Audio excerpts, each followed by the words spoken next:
আমরা এখন আছি বান্দরবনের গ্রিন পিক রিসোর্টে। এই রিসোর্টটা ব্যতিক্রম হচ্ছে এই রিসোর্টে পাহাড়ের উপরে সুইমিং পুল এবং বান্দরবন শহরে শুধুমাত্র বান্দরবন জেলাতে একটা রিসোর্টে সুইমিং পুল আছে, সেটা হচ্ছে সাইরু, একেবারেই নীলগিরিতে। বাট আদার্স বান্দরবনে কোনো হোটেলে, রিসোর্ট, মোটেলে সুইমিং পুল নেই। এইটায় গ্রিন পিকের চমৎকার একটা সুইমিং পুল আছে, অসাধারণ সেই সুইমিং পুল।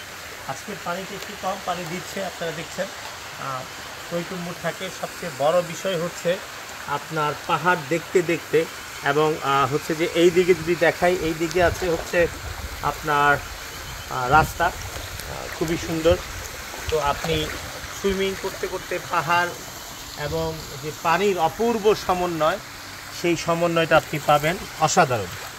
বান্দরবনে আসলে নিঃসন্দেহে একেবারে চোখ বুঝে বেছে নিতে পারেন গ্রিন পিক রিসোর্টকে।